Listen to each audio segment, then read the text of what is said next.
Hello and welcome to the Jack Hopkins Show podcast. I'm your host, Jack Hopkins. Today's guest has spent the last 3 decades deeply involved in Democratic politics. Eric Lims got his start as a college volunteer on a campaign swing for Vice President Al Gore, which led to a White House internship during the Clinton administration. After time in corporate leadership with major Fortune 500 companies, he returned to politics, spending most of 2016 on the road with the Clinton campaign. Since then, he's been all in on local organizing. He served on the Maricopa County Democratic Party board, worked as deputy executive director, and now leads the organization as its executive director. Okay, so Eric, and these questions like this are always tough on the spot to answer. I'm asking you to really compress 3 decades, but to the best of your ability, how's it changed in the last 30 years?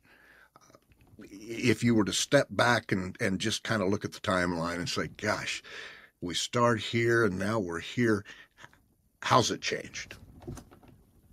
Well, the technology that's deployed on campaigns it's just changed tremendously, right? So when I first got into this space, which would have been during the Clinton years, that's my first presidential election in 92.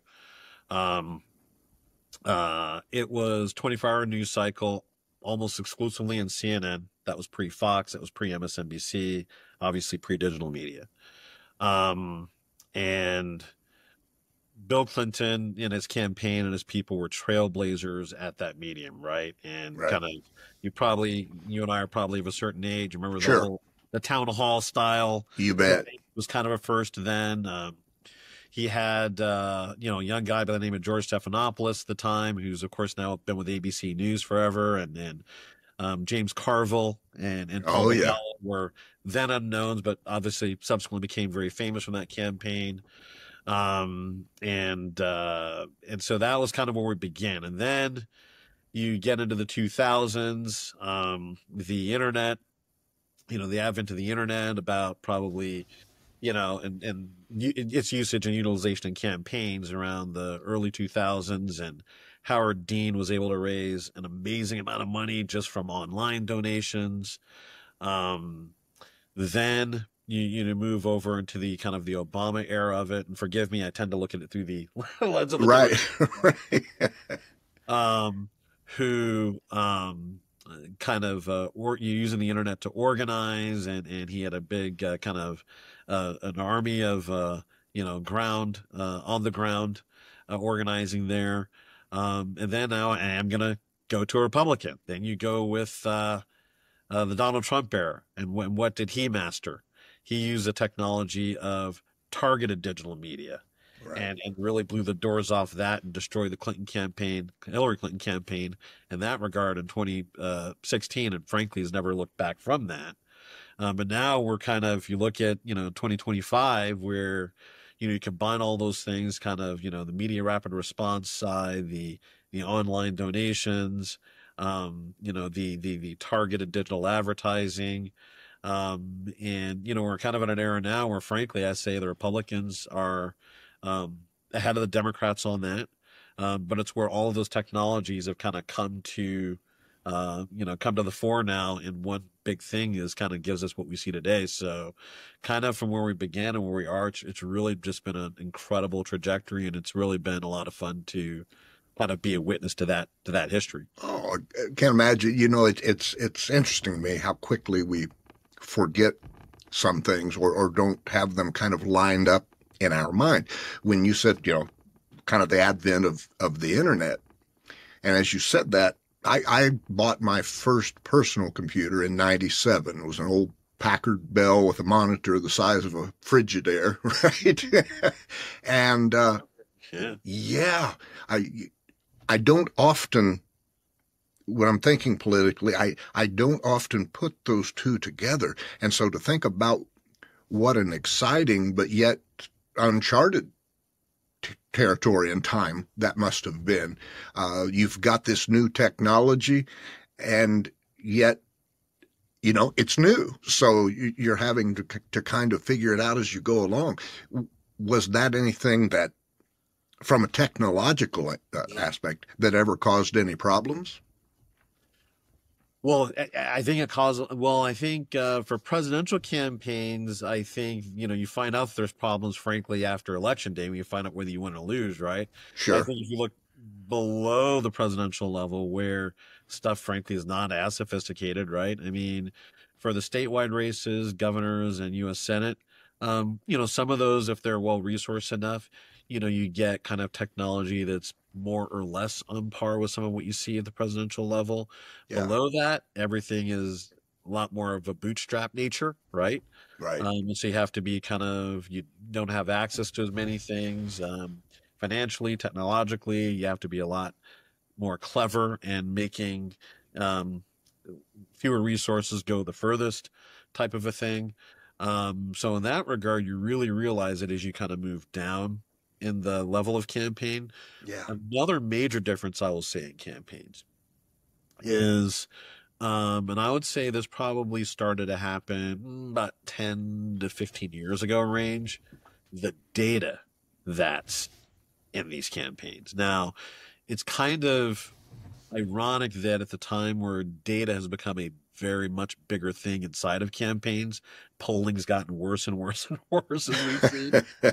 So I think there's a lot of reasons for that. Landlines to cell lines and age Yeah. stuff, pickup rates and all that kind of thing. I think is kind of some of the cause for that, and it's just harder to do polling for a variety of systemic reasons.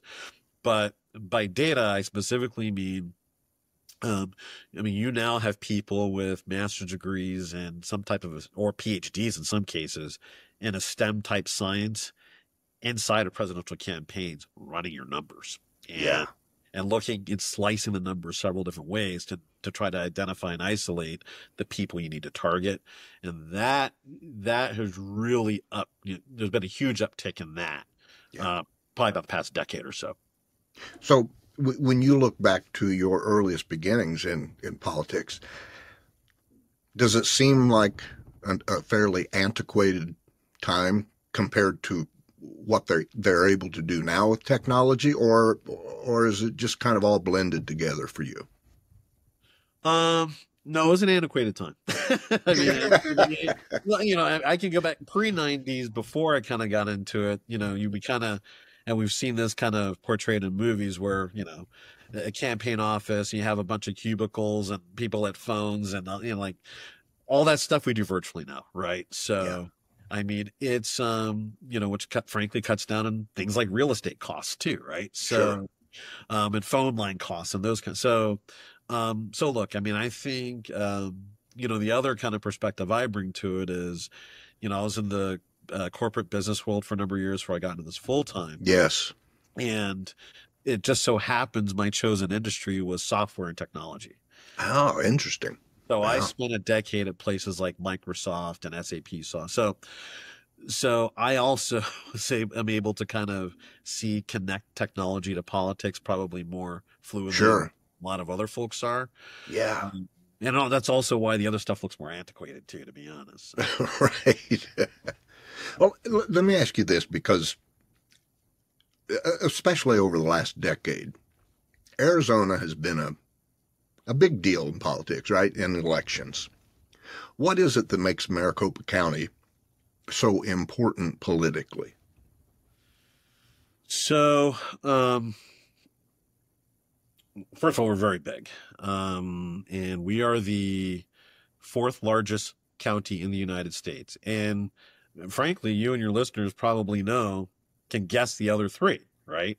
Sure. So, New York, New York, including Manhattan, Cook County, which is Chicago, LA County. And then we have Harris County. Actually, we actually were bigger than Manhattan, but Harris County, which is Houston, and then Maricopa County. We're close to 5 million people. In terms of voting jurisdiction, we're the second largest behind LA County. So we're larger than 26 states. Probably most importantly, we're actually considered battleground, where all the other counties I mentioned are deep blue. Yeah. Of those, Yes. we're the only battleground county. Right. So you pretty much have to win Maricopa County to win Arizona. Yeah. Yeah. And That's a that makes it significant deal. very important. Yeah. Okay. Yeah. What I'm trying to think, as we were discussing a little bit before we went live, uh, I was out in the Arizona, in the Phoenix area in 1990. And when you said 5 million, I have no idea what the numbers were back then, but they were considerably smaller. I know And that. since So then, it's doubled. Since then, it's doubled, probably about doubled. Yeah. yeah. Wow. Okay. That's a pretty big piece of the pie in terms of importance, right? Just sheer numbers. Yeah, and I mean, we look at just the sheer numbers, and then you also add in we're not dense like some of these other, or as dense as some of those other communities as well, right? Yeah. So when you think of Cook County, that pretty much is predominantly Chicago, which is pretty dense. And even LA is dense in its own way. I mean, it doesn't like go upward like Manhattan or New York does, of course, but there's no kind of like empty parcels of land in LA County, really, Right. right? Right. So, so the reason why I raise that is because, Maricopa County is not just talking to people virtually or digitally, what have you, but even in my job day to day, I physically travel all over the county. And so getting to one corner of it versus another, Sure. I mean, that just adds complexities just with our volunteer work and when people are door-to-door canvassing. That's frankly, a lot of zip codes that you have to cover, even if you're, paying for Right. media. And so, not to mention the driving that you're doing as a candidate, right? Right. And so last year we actually ran pretty much a full slate of county candidates for various offices, ranging from county attorney down to county supervisor. And I can tell you, our countywide candidates, I mean, they're kind of feeling like they're driving across the state, Yeah. even though it's one county. So I was going to say, I mean, just comparing it to Manhattan or LA County, I kind of use as a reference, as you were talking about that, the number of saguaro cactuses. You go by cacti. Yeah, you think about the density of Manhattan, and then you look at Maricopa County, and gosh, it's different in so many ways, just in terms of how you work. And we have in the various parts of the county are different in terms of socioeconomics, right? So Right. you have kind of in the northeast part of the county is not only affluent, but it's kind of nestled in a lot of mountains too. Right. And those communities are gated. So just the things that I think about as a political hack kind of person is you can't knock doors in communities like that just because of the Right. terrain, because they're gated. So you have to pay to reach those voters, right? Right. Whereas, and then you also have in the far southwest, even though kind of our farmland is going away, and that's another major difference between now and 1990 is when you're flying into Phoenix Sky Harbor Airport, you'd see lots of, fields and farmland and so forth. And most of that's been replaced by, factories, assembly lines, Amazon fulfillment facilities and the like. There's a $60 billion, yes, $60 billion development in the north part of town from Taiwan Semiconductor. They're building kind of like their U.S. headquarters here. And so that looks a lot different. But in the far southwest, where there is kind of still some of those fields, that is more rural. So you're kind of mixing in rural, ex-urban, suburban, and urban. So that variety also makes it just a very fun, unique, and fun place to do politics. Yeah, sounds like the landscape has changed considerably. I remember when I came in from the north, the first time I was in Arizona and hit Sun City, and I called a buddy of mine that lived in Mesa, and he gave me directions. And there were wide open spaces between, wide open spaces between Sun City and Mesa. I'm guessing those have dwindled down to. Those are long, those are long gone, Jack. And yeah. And I would say, so your surrounding cities in Mesa, Chandler, Queen Creek are kind of the big ones out there. Yeah, that's all kind of filled in. It's just truly incredible, and also because of what you're seeing, because of the growth, housing prices also just kind of, we used to be kind of this best kept secret out here, and now Right. people figured out that, we don't have hurricanes, we don't have earthquakes. It's hot as heck, but Yeah. you know, Yeah. people kind of discover this, the quality of life here is just a lot of fun. And so consequently, the demand for housing has just gone up as well.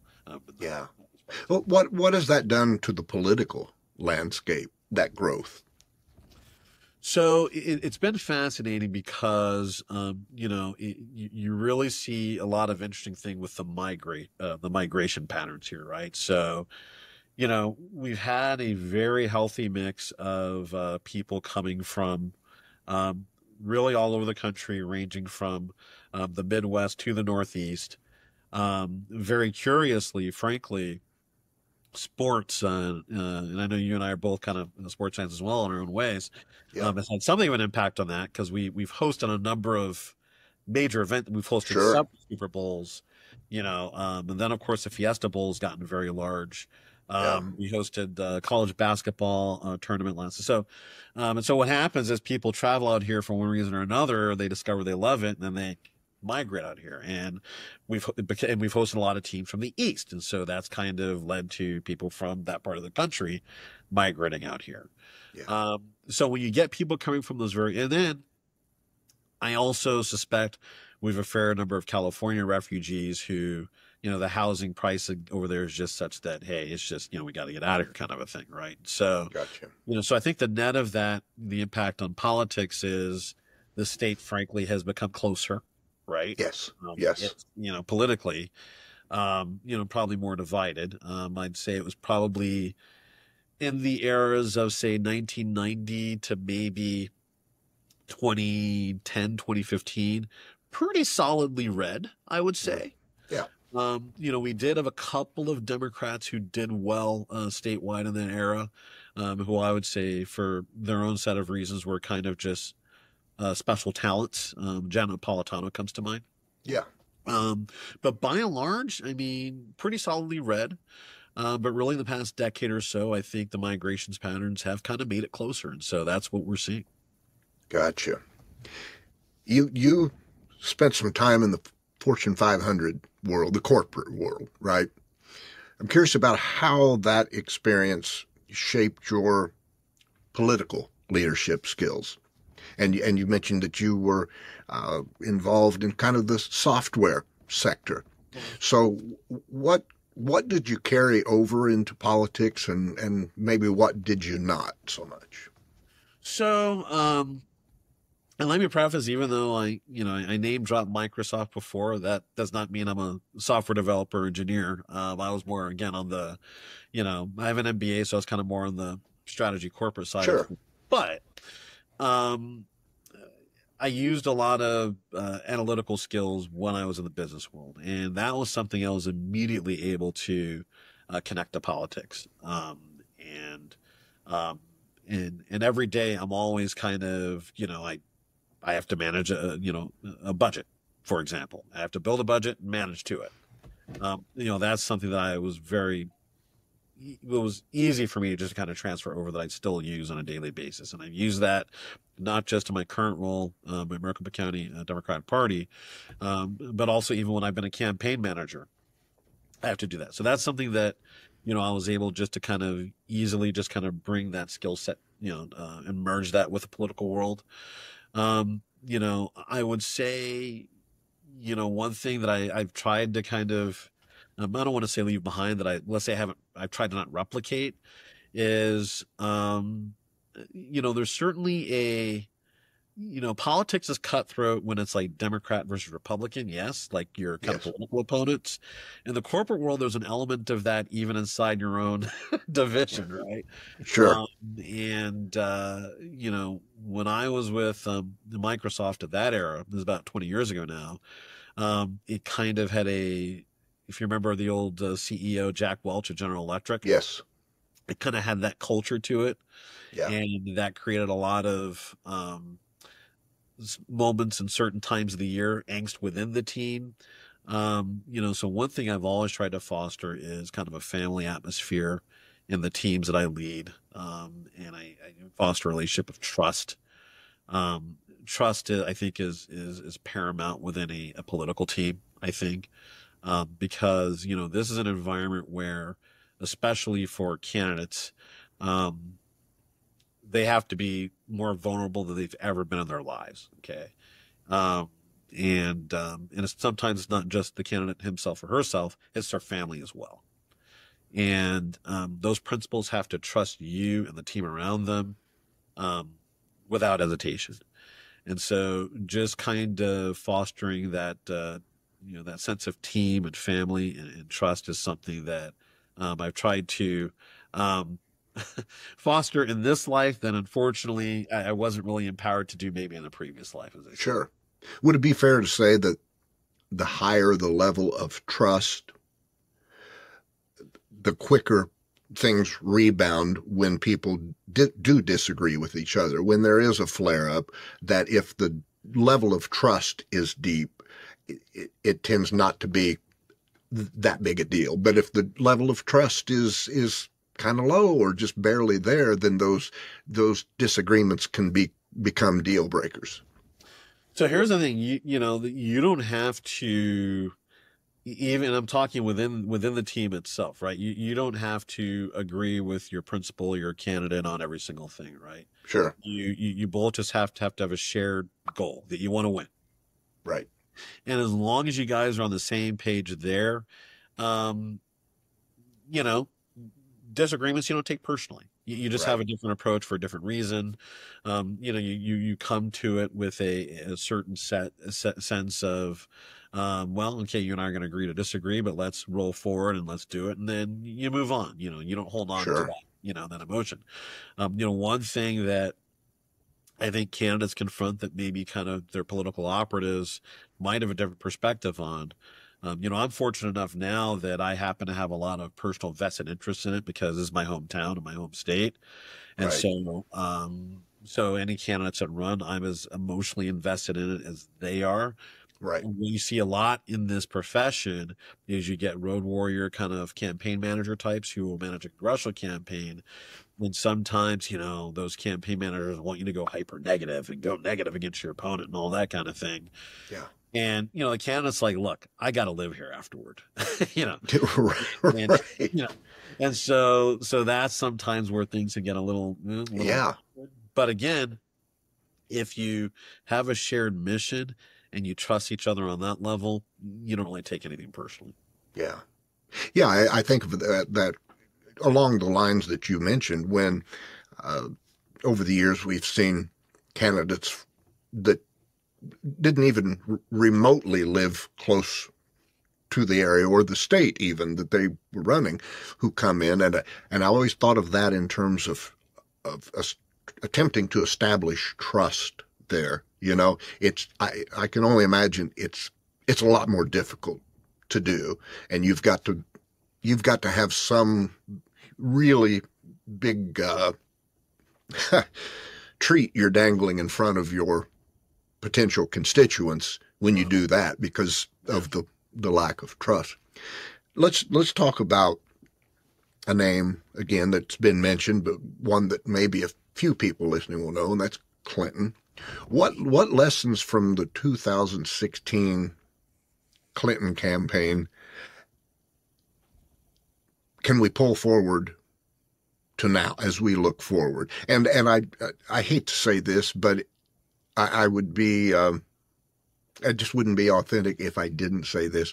When we look at the midterms and we look at 2028, in the forefront of everybody's mind now is, will we have a free and fair election? Right? That is there are still things hanging out there about this last election in terms of, we know that wasn't even a question mark. We know that there was Russian interference again, Right. just as there had been in 2020. now that he's in the White House again, based on how he has portrayed himself since he's been in office, public statements that he has made, things he intends to do. I mean, when somebody comes out and tells you they're maybe looking at a third term, yeah, you have to take them seriously in this situation. What can we, knowing those things, fearing those things, because let's be honest, voters are fearful right now, right? There's an element of fear that we've had over the last 8 years, but now with some of the things that we've seen happen, I think that level of fear has elevated. What can we bring forward? Let me back up. What have you brought forward? Right. That people like me will be glad that you brought forward from those lessons that can be applied now and in the future. Yeah, no. So I think the number one thing is, and let me preface by saying, I think one, if I look back to kind of what happened in 2016, one thing that I think is oft overlooked is, and that's not to say that I think Secretary Clinton lost for for this variety of reasons, but I think we can't ignore the fact that it's really hard to get 3 in a row. Okay. Right. So that going into the campaign for her in particular, that was a headwind that already she was facing to try to get 3 in a row. And the American people, they like to kind of do a change after 8 years, right? So there's that. But I think for me, I think that I've kind of learned is, and I want to be careful in saying this. I don't for a moment think that inside the Clinton campaign itself that we took things for granted. I mean, I know that I can speak that I was very focused. I happened to be working on the campaign in Michigan. Well, I did 2 things. One, I worked on the National Convention staff in 2016, and the show itself was incredible and great and successful and all of that. And we were very focused on making that a great experience, for her and for the country. And even when I worked in Michigan in the final weeks of the campaign, all my teammates were very focused, and I suspect they were very focused in Brooklyn where the headquarters was. Sure. But I think, 1 degree out from the actual paid campaign itself, amongst the activists and certainly amongst the media, I think people just took for granted she was going to win. I certainly think, I hate to bring this name up, I certainly think James Comey assumed that she was going to win. And a lot of his behavior was impacted by that. Right. So I think that, not letting one's foot up off the gas ever until you cross that finish line is a lesson that all of us need to learn. All of us. Don't take, anything you're doing, inside the campaign for granted. Always stay focused on mission. And just don't let your foot up off the gas until you get to the finish line is a lesson that we just need to learn and stick to. I think the good news now is I think the urgency is such that people are locked in. And frankly, if anything, I think we have kind of the reverse problem now is based on what I'm seeing and hearing when I travel the county. It's like, what can we do now, right? Because people just can't wait until November of 26. Sure. So the lesson, you just got to keep your foot on the gas and run through the tape. I want to ask you a question to see how much this kind of philosophy I have pairs up with what you just said. And it may not pair up at all, but I suspect there may be a little overlap, and I'd like to get your feedback on it. I wrote an article a few weeks ago that was essentially talking about the inherent danger of making a political candidate a celebrity superstar. In that it can be a double-edged sword, right? That their celebrity status can become so big that then there is just an assumption, well, of course they're going to win. They're so big. They're the Oprah, right, of politics. Who else would win? Who could beat them? And so I want, obviously it's a balancing act, because on the one hand you have to make sure everybody knows who the candidate is, and All right. they have to be big. But is there a fine line you have to pay attention to there with getting them so big in a celebrity type way that it starts working against the campaign? Well, what's interesting about that is when you look over the years at kind of who the nominees have been in the United States, going back at least again, I've been in this 30 years, right? Right. It tends to fit. The winners tend to be people with the shortest paper trails. Interesting. Even George W. Bush, he'd been governor what? Now, he had the family name, obviously. But Right. he'd been governor, I believe, only 6 years. Barack Obama, U.S. Senator, 4 years. Trump, of course, had never served in any type of elective or public office before. So, in the United States, unlike, say, a Germany, for example, where, Merkel was, PM for chancellor for 20 years, and then I think in the parliament for several decades before that, right? Right. By comparison, the United States, there might be something to be said for people like fresh faces, right? Right. It's also kind of harder to caricature somebody who's more of a fresher face. Yes. And I'm guessing if I can interrupt you for a second, that caricature effect can cut both ways as well. Would that be? It can.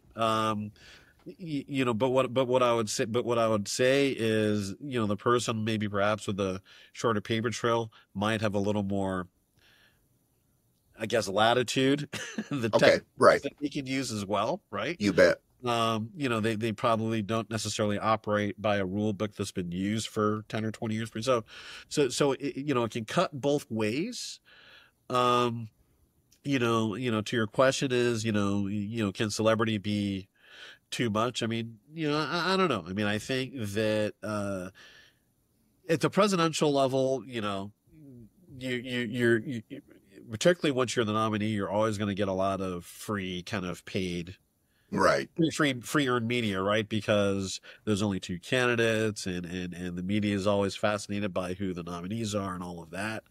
I would say bringing us back down to local. Frankly, I loved having an astronaut run for U.S. Senate. I'm not gonna lie about that. Right? Sure. Especially when our candidate, for your listeners, I'm being very specific about U.S. Senator Mark Kelly, when he was running against Martha McSally, who also, as you know, had an extremely impressive military background. Right. And so, and certainly I think once you get below the presidential level, I think you might even prefer celebrity in some respects. So it probably also depends on the race and the level of race you're looking at too. I can only imagine that if I or anyone else were to, in the middle of a campaign, right, come to a campaign manager and say, I think your candidate's name's getting too big. I probably wouldn't meet with somebody that would agree with me if what I hear you saying. And I certainly understand that dichotomy, that, hey, I suppose having listened to what you had to say, what I wrote about might be true, but in general, you probably still would want to lean towards bigger name.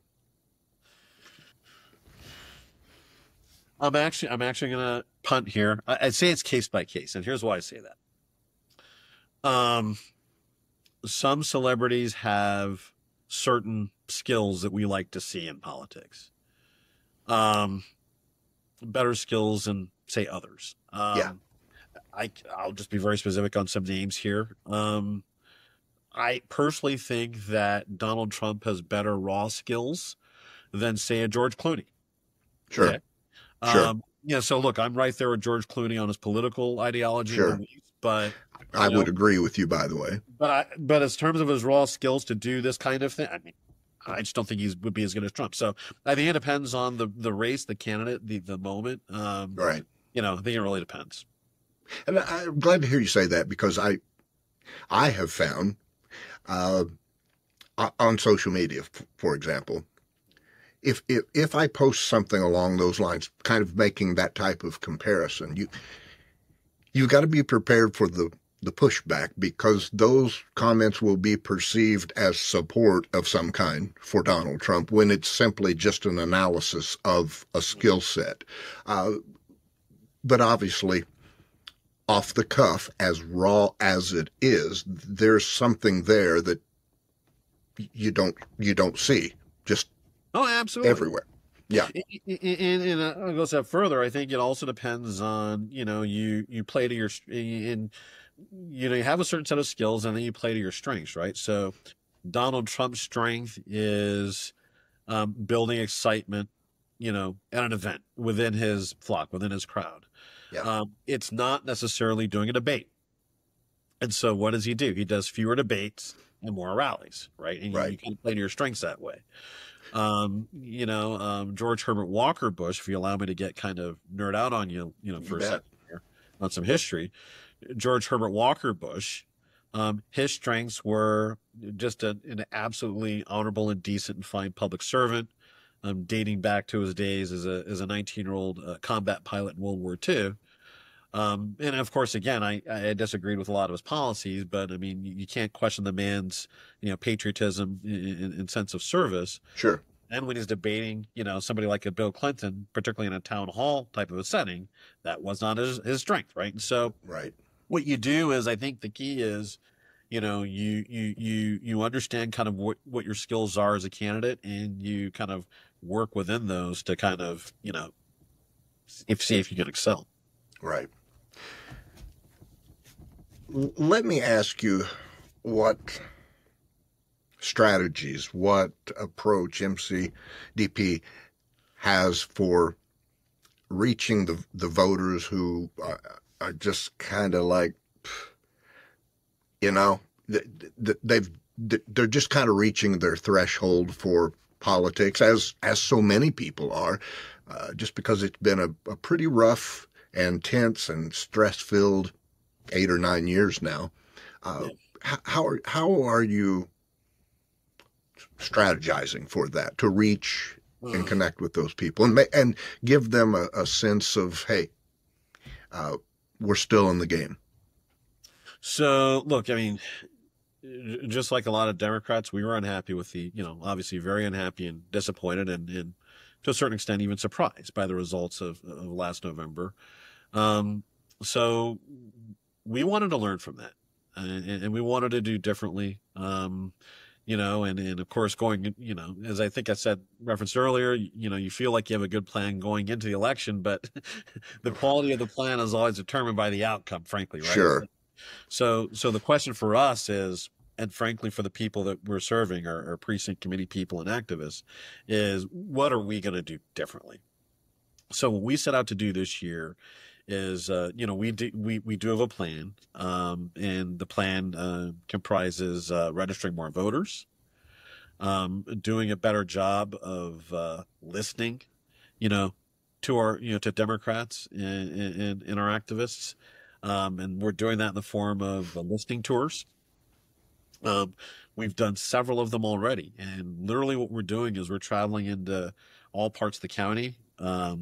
We're sitting in a room or community center for a couple of hours, and we just say up front, hey, we're going to be vulnerable. We want to hear what you guys have to say, what keeps you up at night, what's on your mind.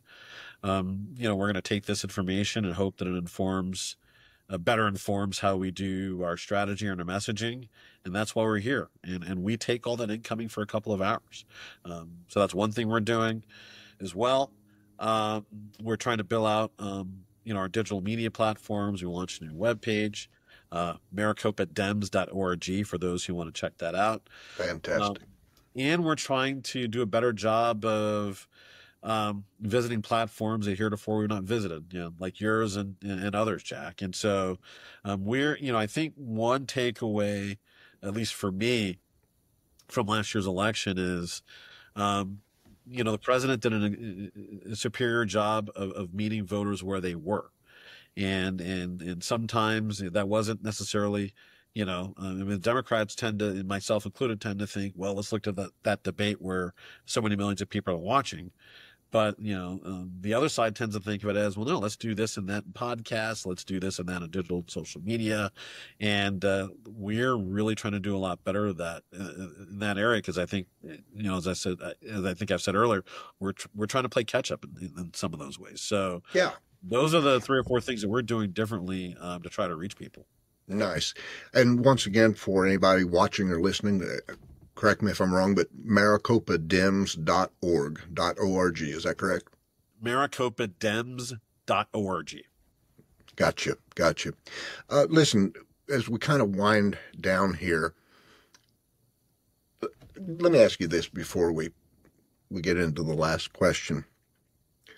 What advice would you give your younger self? So if we go back to your foray into politics, with the experience that you've garnered and the thinking, the wisdom you've developed, if you could go back to that young man and say, let's have coffee. I've got some pointers here for you. What are some of the things that you would tell that Eric? Well, I think about that from time to time. One thing I would absolutely do differently, I would have charted, frankly, a different path for my professional life, I think. So I kind of got an MBA, went into the business world, and I started out as a White House intern in the mid-'90s and for Vice President Gore specifically, which, of course, just so people understand that, at that time, there was about 250 interns. And we're also unpaid in that era. So that's another story altogether. They only started getting paid, which is incredible. But of the 250, about 20 to 25 were vice presidential. And so the reason why that's important for me is because I developed a pretty close relationship with Al Gore's team. Yes. His official team at the time. And the number one thing I'd do differently is I probably would not have left that network behind for such a long time because I was in the business world and did kind of have some separation from that. And then about a decade ago, I had to kind of start fresh again. Yeah. So I definitely would have just charted a different path for myself professionally when I had the opportunity and not have blown that opportunity. For those, who, and on occasion, I do have the chance to mentor folks kind of, in their early 20s when I was at that age. Sure. Hey, if you have any inkling of wanting to do something in the political or public service space, just go for it. Just dive right in. All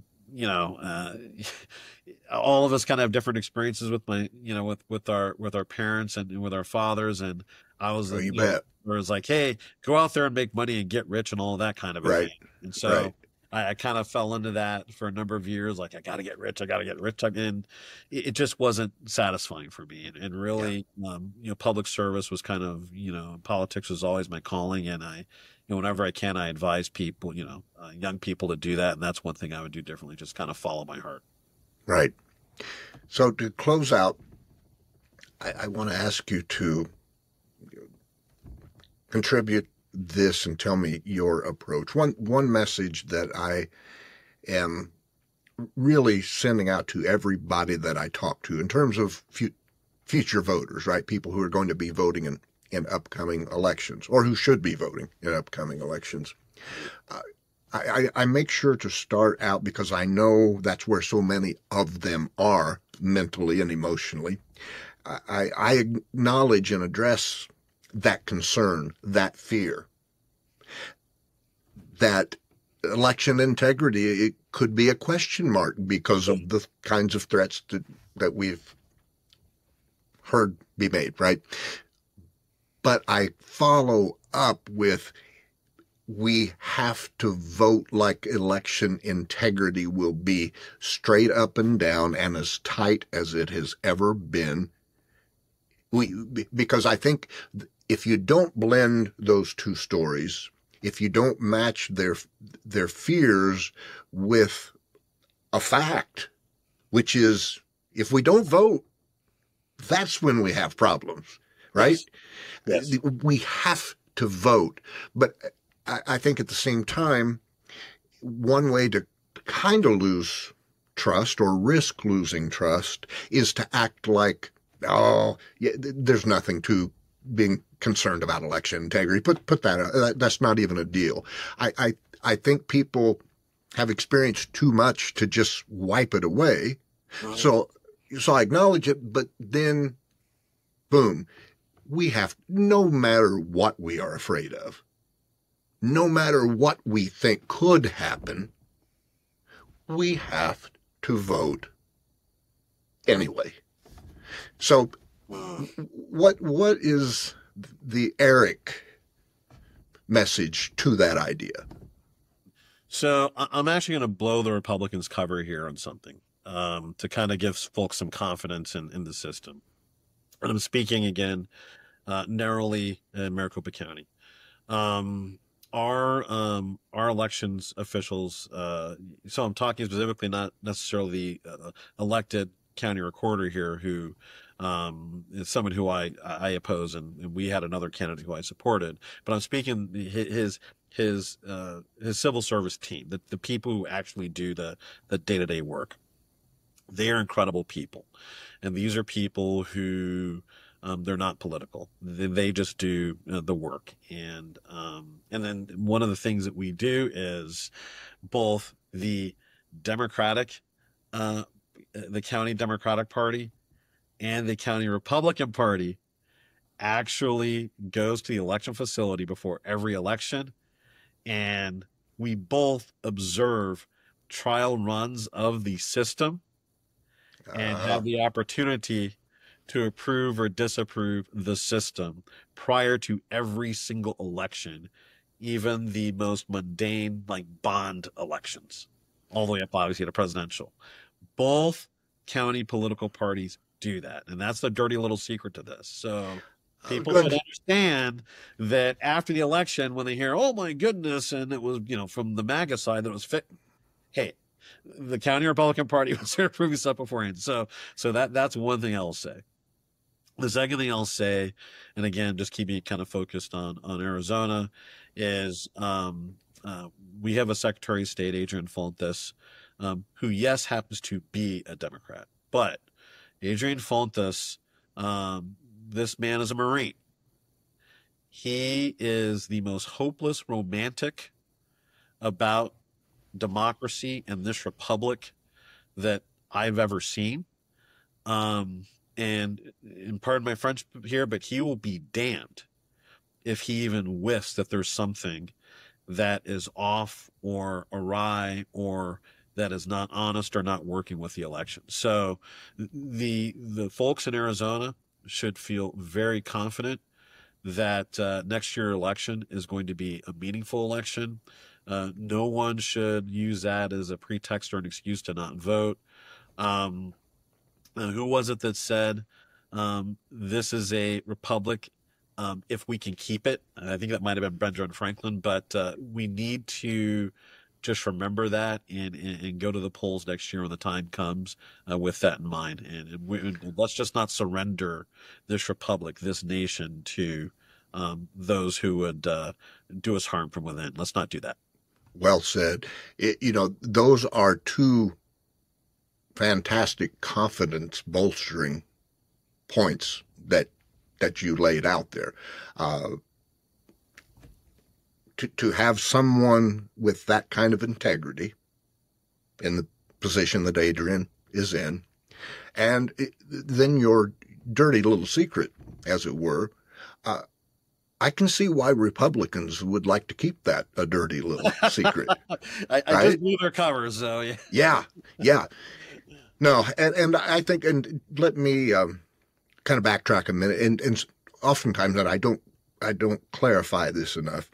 So many times when I'm talking about election integrity, one of the things that's in my mind, and I probably ought to word it differently, is voting rights, right? Voters' rights. Oh, yes. Okay. Yeah. Right. I think, Yeah. we are watching the attempt and the attack on voting rights to try to decrease the number of people who can vote, and then where that fails, to try and decrease the number of people who will vote. And so, yeah, but that comes right back to the two things that you laid out and the ongoing fights now to defend and protect voting rights. So, yeah, that's Well, to your point, Jack, I believe there's a bill that's scaring a lot of people. It's called the SAVE Act or something like that, which yes, essentially would disenfranchise a lot of women in the country, right? Because it has right, to do with so many women who choose to change their name when they to take their spouse's name, and very dangerous. And people just need to continue to be vigilant against that stuff and oppose it at every turn. And certainly Democrats in Washington need to oppose that kind of stuff at every turn. There's efforts afoot to tinker and limit and frankly shave voters in one way or another here in Arizona as well. Governor Katie Hobbs has been a stalwart in vetoing, frankly, legislation that's yes, very she has. and dangerous. But I really urge people to, and there's just so many kind of ridiculous and spurious bills out there, particularly at the state level, trying to shave voters and curtail people's voting rights. But I really urge people to kind of research all of that and be very vigilant. And to your point, Jack, the integrity side of it really happens at the legislative level, both state and federal level, before the election even happens. Right. Not so much during the election, which is all kind of conspiracy theory. Like, people really need to pay close attention to what their state legislatures are doing with trying to, frankly, shave voters off the rolls and curtail voting rights, because that stuff is very hard to see, but that's why the urgency is for people to pay close attention to it. Right.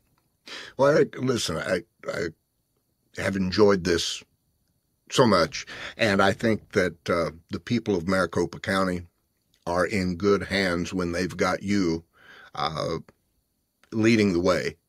And it's clear to me that your corporate leadership experience, it's a foundation. I mean, I can see the foundation, but I can see how flawlessly and seamlessly you've shaped that into this personal thing specifically for the world of politics.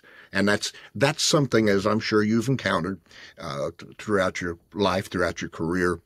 Not everybody from the corporate world is able to blend. They bring that exact strategy, and I can only imagine that's not always the best approach. But it sounds like you've made that something. You took some things that you learned and skills that you gained, but you recognize, hey, this is a different world. And it's clear that you've got an admiration and an appreciation for so many of the people that you had the opportunity to work with and around. And there's just a humbleness about you that comes through. It's clearly you're a very smart guy. You've got a ton of experience, connected, but there's just that humbleness there that allows you to really connect with someone. And that's rare to encounter that in somebody in your unique situation. So I want to say I appreciate you just for being the human being that you are, because I've enjoyed talking to you. Maricopa County, you are in good hands with Eric Lenz. So listen, I'd love to do this again sometime. Absolutely. Jack, it's been a lot of fun. Thank you so much. And for the kind words. That's kind of you to say. Appreciate it. You bet, Eric. All right. Well, I will talk to you again soon, and keep that heat for a while, will you? That Arizona heat? Yeah, we will, buddy. We will. Okay. All right. Bye-bye, Eric. Sure. Bye-bye.